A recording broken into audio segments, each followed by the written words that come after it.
air conditioned. Resident air conditioners won't even go over. Yep. What about, and the air conditioners that are used in the administration rooms, they don't need to be going over there either. So where do they go? Well, first of all, they'll be tagged as far as do not move. Okay. The second thing is that we will be moving them in the residence in the middle of the summer. So it's not like we can take them out of the window and, you know, whatever, or Right. even ask. I would be somewhat concerned about asking families to remove the air conditioners prior to the move, because just of that fact that we Right. want to keep the Sure. residents as comfortable as possible. And the building isn't going away, so they Right. can stay there. They could stay there and then we cope with it later. How you dispose of them, I don't know, maybe you have an option. Well, they may be used, question is how the new facility, the renovated facility will be And cooled. haven't got to the point where we've only got to the point so far where we know maintenance are the people that know, and we'll work that later. All boxes will be secured with backing tape both ends, so that when they have to have a lid on them, and they'll be marked and not accessible. As the movers move them, we'll have a staff member check each room, every drawer, every closet, every mattress, to make certain that everything that needs to be moved has been moved. Once cleared, the doors on the rooms will be left open. And what we'll do is just take a piece of tape, make an X across the doorway so people don't walk through, but the purpose for leaving the door open is so that nobody can sneak in and hide things. Let the room be as visible as it can, and you know, if anybody's in there after the door's taken, what are you doing? And not have a closed door that somebody can sneak stuff into. Recommending that we secure 8 volunteer spotters for the day of the move. That's for the whole day? For the whole day. And I think I can find at least 6 to 8 myself of retirees. These people would not be moving. But on the day of the move, if you're trying to move 100 beds at one time, having somebody with a map upstairs, so when that mover gets out of the elevator, 3rd door down, okay, go there and save him the search time. Yep. And then as he goes to the next load, let the guy or gal, whoever the spotter is, go in the room and just double check room 17 and it matches. And then so that when the nurses and the nurses' aides that come in, they don't, oh, this belongs over here and go through a lot of crisis. Right. So that's one volunteer activity that has worked for me in the past, and I think it'd serve you well to do that. Yeah. And Don, I would assume that we would have that situation for several days, because we're talking about office equipment one day, we're talking about the residents, you know, Yes. and belongings another day. So. Yes, the same thing could apply. Yeah, right. And just on this one we discussed, as I say, the resident move primarily. So, also believe that on the day that we move, we have one coordinator sit someplace with a map of the facility, and as a room is prepared, call down and say, hey, room 17 is blank, put a blue mark, and that way if you've got some patient that needs to get in a hurry, they at least know what rooms are available if there's some sort of a mini crisis. One of the big points I'd like to recommend here, though, is that when you select a company to move the residents, question them and be certain that there's a company that's capable of supplying 2 teams at least and 2 trucks. The company I talked with, they have 6 trucks, and they have 8, I think they have 8 people that they hire. They hire, okay. And the logic... It's out of Conway. Out of Conway? Yeah. Okay.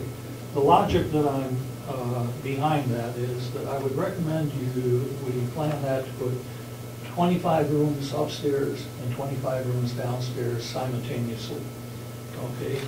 You don't want to have people backed up waiting for elevators and move the whole upstairs at once. If you're moving 25 beds in the morning, you've got 3 elevators, no team is going to be standing around for 5 minutes while they get all the stuff out of the elevator upstairs and come back and remember to press the button. And the other thing I think it would do is optimize the use of the nurses and the aides because everybody on one floor could be concentrated, let's make those beds and do whatever they have to do. And are we talking about fulfilling one household, complete household, before we go to I think several? that if we can arrange it that way, that would be the ideal way to do it, yes.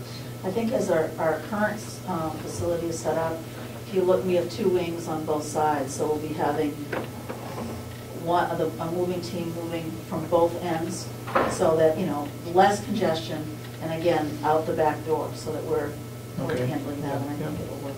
Okay.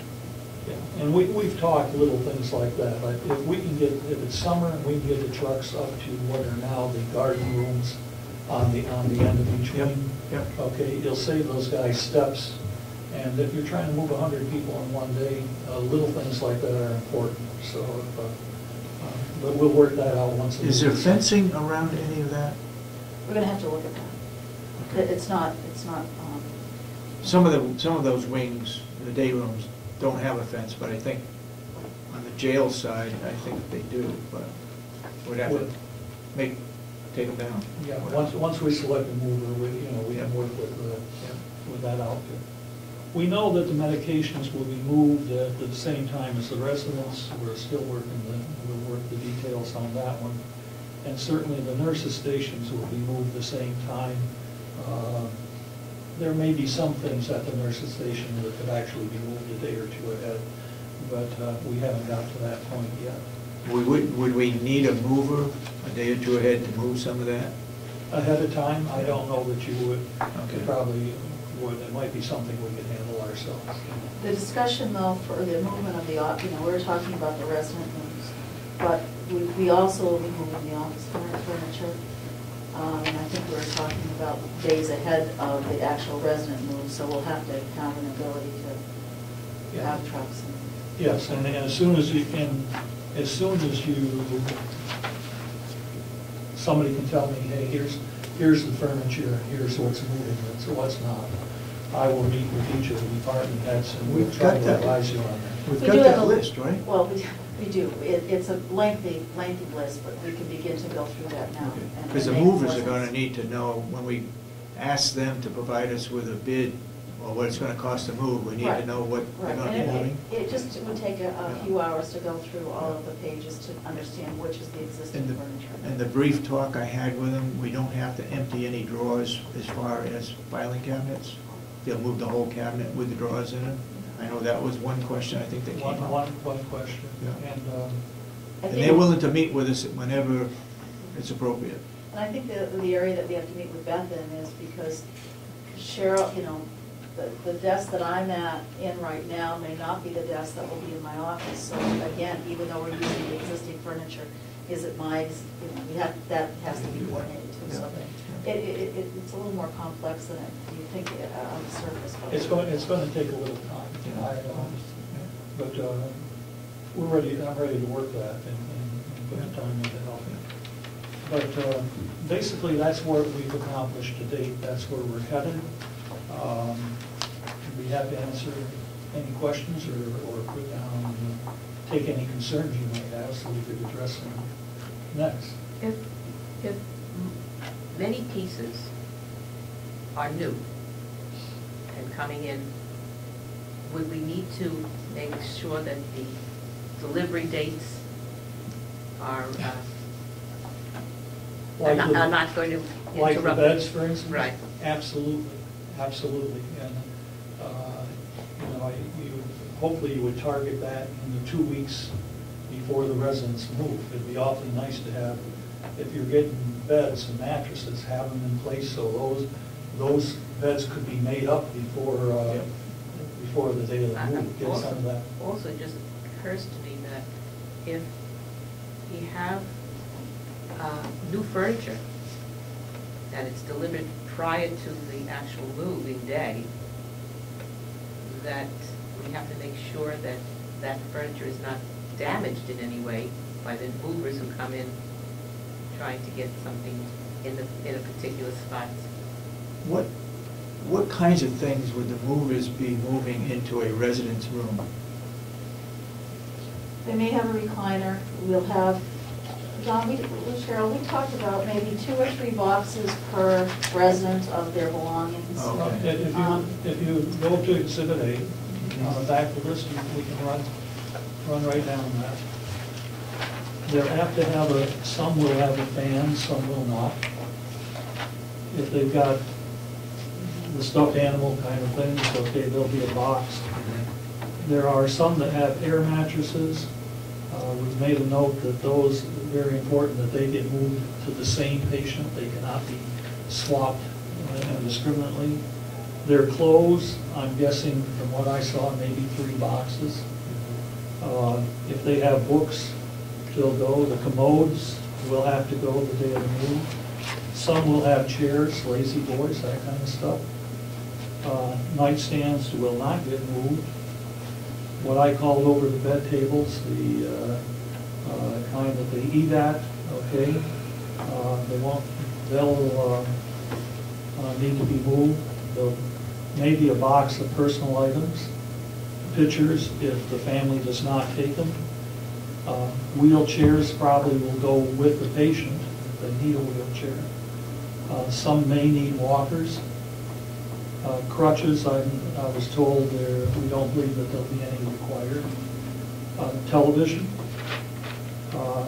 the oxygen concentrators, and then there's floor mats.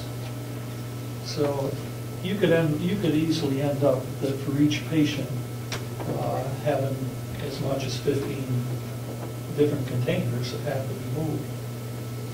And other things that we'll have to worry about after as we go through the process.